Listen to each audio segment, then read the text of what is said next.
All right, today we're jumping into something really interesting. It's an audio teaching that lays out a specific path, a framework for salvation, and what it calls a life of victory.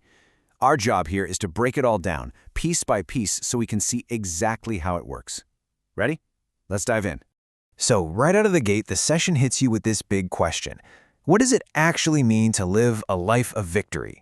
And you gotta understand, this isn't just some throwaway line. This is the entire promise, the destination that this whole framework is designed to get you to.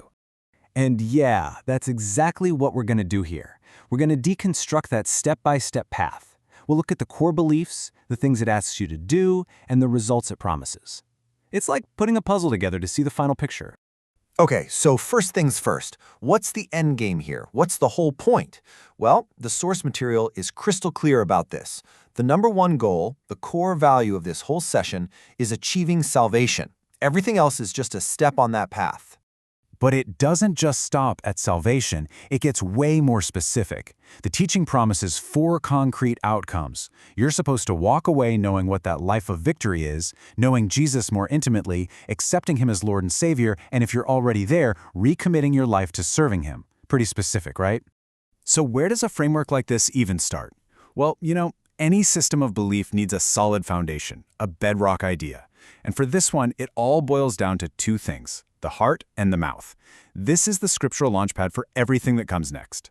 And here's that launchpad. The teaching points directly to this one verse, Romans 10:9. It's presented as the key, the formula, really. If you confess with your mouth Jesus is Lord and believe in your heart that God raised Him from the dead, you will be saved. This single idea is the engine that drives the whole thing. Now, the source material really unpacks this. It splits the verse into 2 parts that are separate but totally connected. Believing with your heart, that's the internal part, the personal faith. The teaching says this is what makes you justified. Then there's confessing with your mouth. That's the external part, right? The public proclamation. And that, it says, is what leads to being saved. It's this 2-step dance between what's inside you and what you say out loud. Okay, so now that we've got that foundation locked in, the session shifts gears. It moves from just what to believe to what to do. And the next step in this framework is all about turning inward, about some serious self-reflection, all guided by some very pointed questions. And this isn't about just sitting back and listening. No way. This part asks you to get involved, to hit pause and do a real personal inventory. It's about taking a hard look at your own beliefs and how they actually play out in your everyday behavior. Let's look at some of these questions. They start kind of broad, asking about your basic understanding of salvation. But then they get really personal. They ask you to think about what's holding you back, these so-called hindrances. And then, boom, it circles right back to that external part. Are you uncomfortable talking about God with people who don't believe? From there, the questions pivot from what you believe inside to what you do every day. We're talking practical habits. It asks about having a quiet time, and if you don't, how you can build that into your routine. And then it looks to the future, asking, if you are saved, how would you help lead others? See how it's all about connecting that internal faith to external action? All right, so after all that deep internal work, that self-reflection, the framework gives you something tangible, an external tool. It's a very specific prayer, a script for anyone who's looking to connect or reconnect. This is probably the most direct how-to step in the whole process.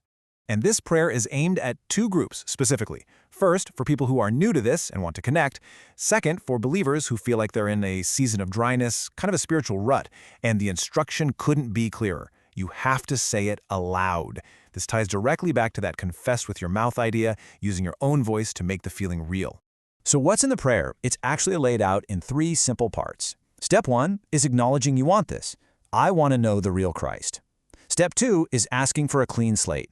I want the rubble of yesterday to be removed. And step 3 is seeking protection from all that emotional chaos. It's presented as this really structured, really intentional conversation. So, you understand the core belief, you do the internal reflection, you say the prayer out loud. After all of that, where are you supposed to end up? Well, it takes us full circle, right back to the promise that kicked this whole thing off.